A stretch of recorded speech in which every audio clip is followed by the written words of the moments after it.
You're watching Drake Wing Gaming. Enjoy the video. Hey guys and gals, Nary here from Drake Wing Gaming. As you may on Twitter, the Gaming Drag. Today I'm coming back at you another Let's Play episode of Kingsguard. So before we jump into it again, let's go over a little bit of the lore. I'm going to do two little things of the lore, and we're just going to keep doing that every video until we're caught up. Anyway, y'all, let's go ahead and jump right back in, shall we? Alarm chain, you are up, and let's go. Alright. Lands of Torver. Torver is a large island that has been at peace for the past few hundred years.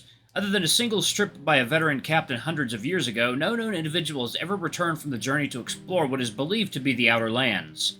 Three great nations have survived amidst the turmoil that plagued this land since antiquity. Yusan is a nation of progress and is the forefront of innovation. It's always looking toward the future in ways to improve the lives of its citizens. Its lands are filled with mountains, crags, caves, forests, and grasslands. Its lands are a treasure trove for ores and stone. Brahm is a nation of antiquity and religion. Its citizens hold great value in time-honored traditions and the secrets of the past. Wide open fields of greens and golds and dense forests cover the land. Its soil is rich and perfect for farming. Farharan is a nation of freedom and chaos. Its citizens live each day as though it were their last in this harsh land. The most varied of the three nations, deserts, swamps, thick rainforests, deep valleys, and icy mountain ranges are left untamed and unexplored for many adventurers who dare explore its vast expanse. Ah, cool. Beastmen. Which came first, the chicken or the egg? Humans aren't the only population who inhabit the land of Torver. It is filled with animals that roam the land and birds that soar through the air, tiny insects that burrow underground and in trees, and creatures of the sea, many of which are to be discovered. But one thing that has always been a bit of a mystery were beastmen. Just who are they? Philosophers, biologists, and scientists through the years have scratched their heads at the mystery of these people. They have the same physiology as humans, yet they exhibit the same traits as animals. Many have speculated that beastmen are humans who long ago dabbled in black magic, becoming the beings they are today. But others believe that it is we humans who came from them. Or perhaps it was animals who somehow evolved into them. Nevertheless, they are here to stay. The mystery of who beastmen really are may never be solved, but there is one thing known for sure, that their presence in recorded history extends just as far back as humans. Alright, so we're going to go ahead and load up the next one. We'll do two more on the next. Alright, on to the show. You probably could have filled your entire plate if it wasn't for a regal ice sculpture that caught your attention. It was a nearly life-size replica of yourself, slowly melting away. To sculpt something that enormous was already an incredible feat, and with how much ice that must have been wasted from the ice house to make it was a bit startling. But there was one thing that your father was good at, and it was showing off. And he really went all out this year. Always with the extravagance. Droplets of water ran down from the eyes and dripped from the cheeks where it pulled into the basin. A moment later, you heard a crack and then a small splash that made you leap away, nearly spilling your food. When you looked back at the sculpture, the nose had fallen off. Just wonderful. With the heat in the room rising from all the people laughing and singing and dancing, it would only be a matter of time before the entire statue shattered. And it being so close to the food likely wasn't helping its short and fleeting life either. It was an ominous feeling, watching a statue of yourself melt and slosh into pieces, enough to ruin your appetite for sure. You took several bites of the food, then set your plate onto the table and walked away feeling deeply disturbed. Alright, now what to do? Banquet table. The ice sculpture did not look any better now than it did in moments before. Another piece sloshed off and fell into the basin with a satisfactory plop. At the very least, it's no longer recognizable as me, though it's still leaving me with a tiny bit of a twist in my gut. Opera singers. A small stage was set up near the stairwell for two affluent and well-known singers, Franco Francesco and Adelina Callis. To have them here was an honor, for the royal family and likely for them as well. While you had never actually been to Renero, you heard stories of the two singers always performing to a full house and leaving with nothing less than a standing ovation. You couldn't imagine anyone other than your father being able to pull off a feat such as convincing them both to travel and perform anywhere other than the Mirage Amphitheater. After all, they were a venerated duo and their price was likely high.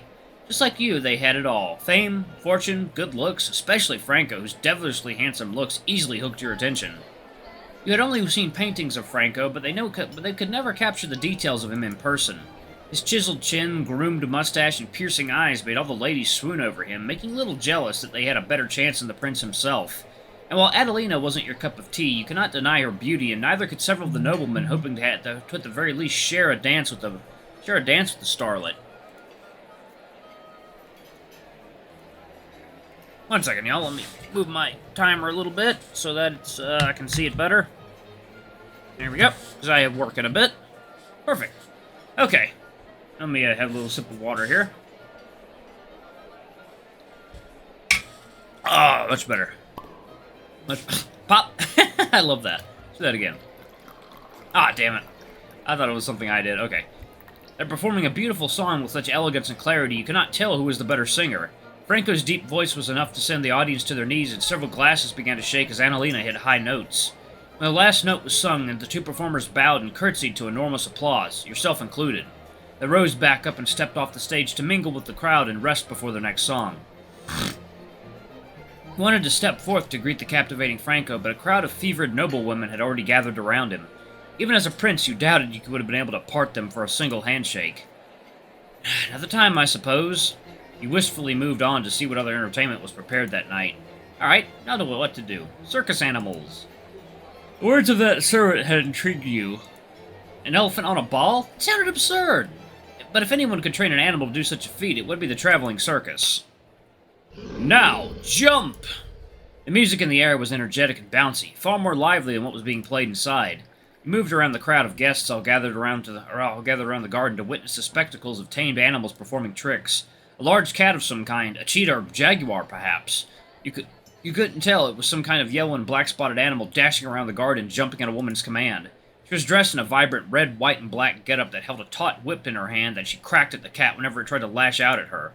Despite a few close calls, she remained out of range of the animal's fangs and claws and commanded the beast to continue the routine. Now, up, up! The cat hopped up on a stool and reared its back legs and stared forward with a bit of hesitation. In front of it was a flaming ring, for which you could only assume was for the beast to leap through. That is, I hate this already. Several nobles whispered amongst themselves, nervous of what would happen should the trick go wrong. All right, leap! The cat took a few moments to correct its balance before it seemingly found the courage to launch itself through the burning hoop and landing gracefully on a stand on the other side. All right, everyone, let's give a round of applause for Kita the leopard. All right, girl, in you go. That's it. The gorgeous-looking leopard was guided back into a metal cage right next to a variety of other animals. It paced for a few minutes before finally deciding to lay down and rest. Kita is one of the newest additions to our family, but she has quickly been making strides as a crowd favorite, but we have one last show for you this evening before we wrap up.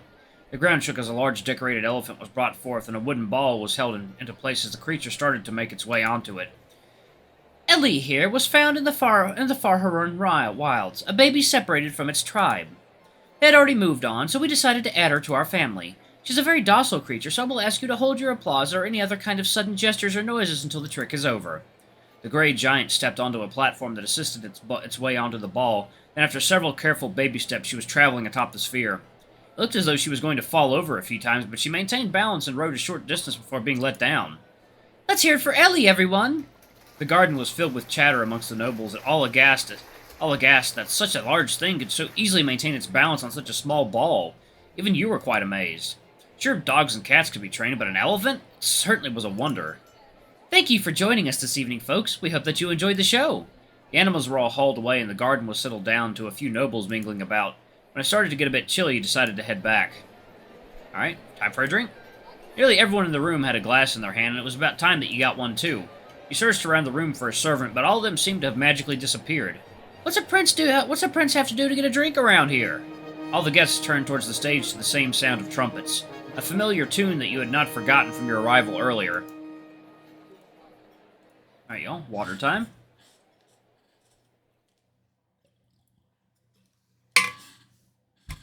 Man, 6 videos in, we're still in chapter 1. Must be a long game. Not that I'm opposed to that. A stern-looking man dressed in the most extravagant of fineries, with a golden crown perched atop his head, stood regally atop the stairwell of the ballroom. The same servant who graced your presence from outside stood next to him with a scroll outstretched in his hand. Presenting His Royal Majesty, Reynard, chosen line by the will of the gods, King of the great nation of Yasan, Guardian of freedom and faith. Heavy resonating footsteps echoed through the ballroom as your father stepped forth to address himself to the crowd. His gaze slowly moved through the audience until they locked onto you. His face turned sour for only a moment before he turned his attention back to the crowd as a whole. I thank you all for traveling to be here this evening in celebration of my son, Prince Jake's name day. Your father extended out a hand to point out to where you were in the crowd, and once the guests had followed the line of sight, they knew it was you. Perhaps it was for your own safety, or maybe your father was just that much of an overbearing person, but your identity was a closely guarded secret reserved for only the closest of nobles.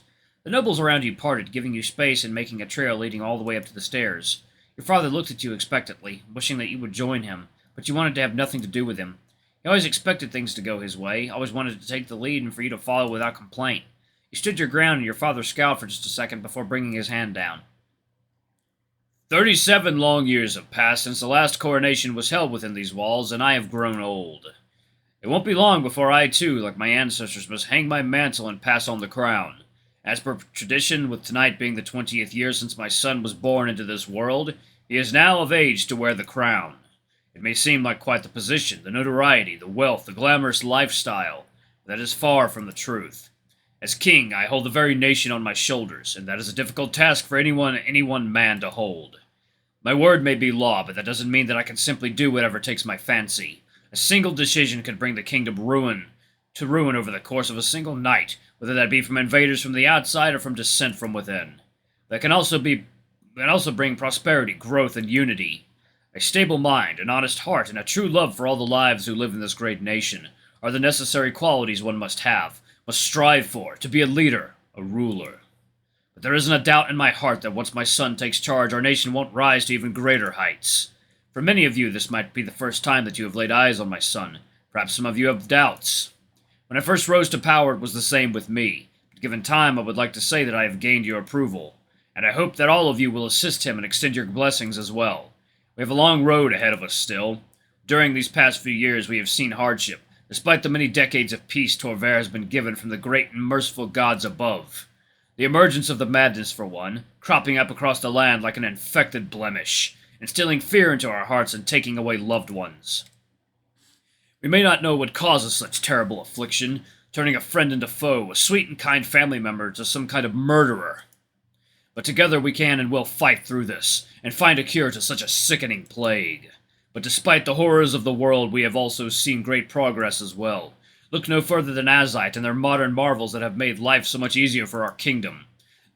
The Iron Horse that took nearly a decade to build was all thanks to your support, and look how it has benefited our own city.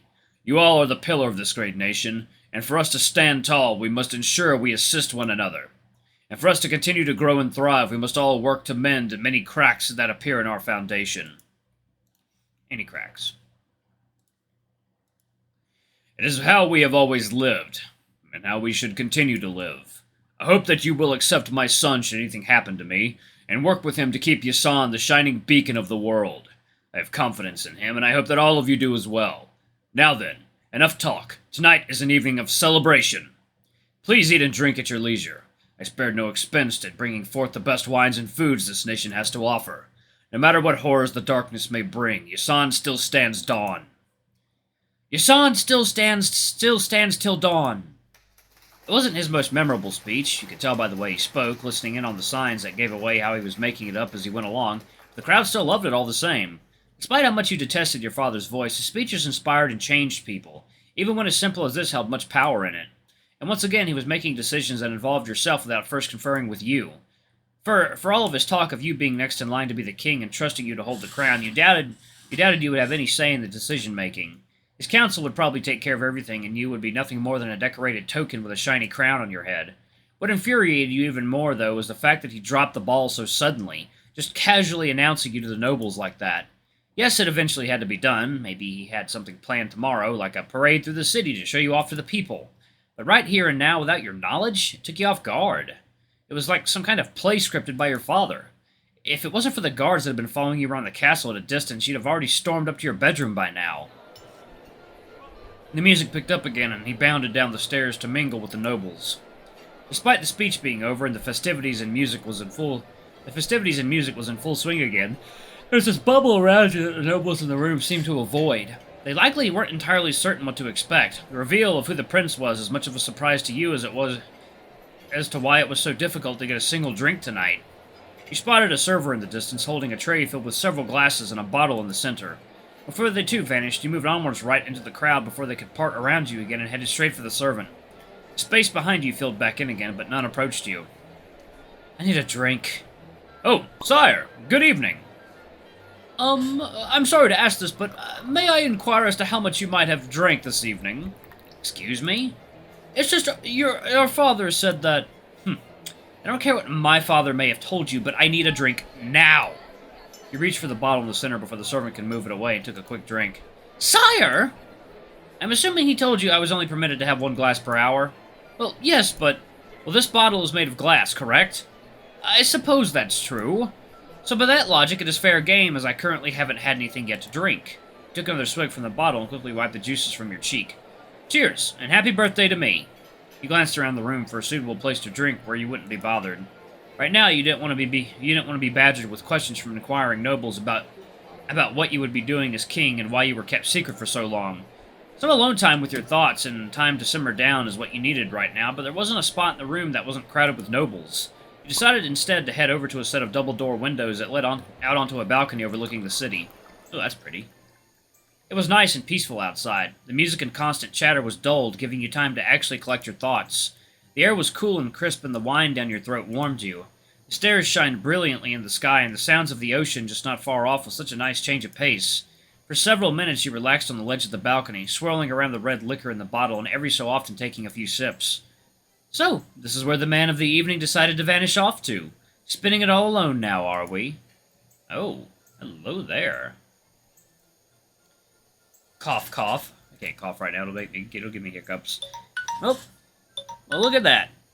We're going to pause it right here. Alright, y'all, I'm going to go ahead and pause it right here. Thank you all so much for watching. Don't forget to like, comment, subscribe, ring that notification bell, leave a super thanks, or a tip if you can, it always helps. Until the next video, I love you all. I'll see you next time. Bye-bye!